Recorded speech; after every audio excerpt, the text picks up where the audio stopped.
Hi hello नमस्ते श्री स्वामी समर्थ पूजा daily ब्लॉगमध्ये आपले स्वागत आहे।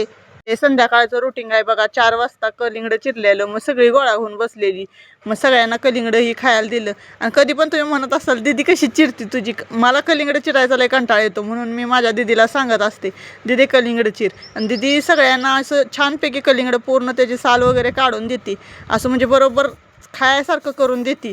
मग ही सिया बघा आलती परत, मग ह्यांच्या अंगावर बसली आणि म्हणत होती काका मला पण कलिंगड खायचं आहे। मग तिला पण चिरून दिला कलिंगड, मग सगळी कलिंगड खाल्ली। ही पोरं बघा बॅट बॉल खेळायला चल भैयाला म्हणून न्यायला आलती।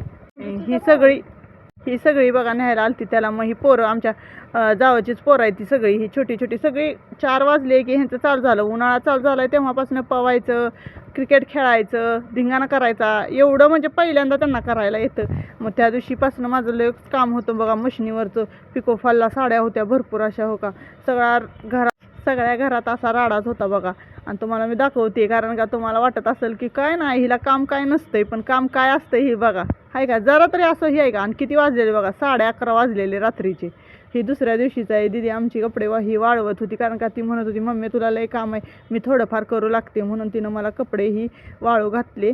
आणि परत लगेचच मी मग थोड्या वेळानं साड्या घेतल्या हातशिलाईला, कारण का साड्या निम्म्या झालत्या निम्म्या राहिलेल्या। मग आता रात्रीचं एवढं करत बसण्यापेक्षा म्हणलं चला दुसऱ्या दिवशी करावं, म्हणून साड्या घेतल्या बघा। किती परत 4 ते 5 साड्या दिवसा केल्या। आणि ती बी उठत बसत, असं एक सलग बसून तर होतच नाही, कारण का दुसरी कामं असते ती सारखं उठावं लागतं, ही द्या ती द्या, स्वयंपाक पाणी धुणं सगळं ही करावंच लागतं।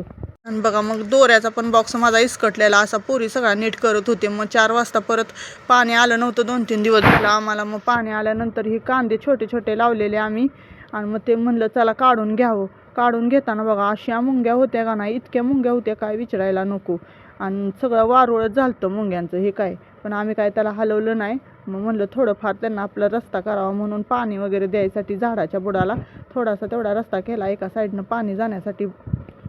पाणी वगैरे नसलं तर झाडांची लयच आपदा होते, कारण का सगळी झाडं सुकून जाते। ते झेंडूला पण बघा पाणी नव्हतं 2 दिवस, तर झेंडू असा मार खाल्लाय, म्हणजे कमी फुलं लागायला लागले आहेत। वांग्याच्या झाडांना पण तसंच झाले। मग त्यांना मी आपलं आळभर करत होती, पण मुंग्या लय होत्या तिथं, त्यांना काय मी मुंग्यांच्या वारुळाला काय हलवलं नाही आहे। पण थोडंफार आपलं कसं आहे, पाणी तर पाहिजे ना, सगळं वरच्यावर मुंग्या कसं असं वारुळासारखं करते, ती सगळी माती गोळा करते ती।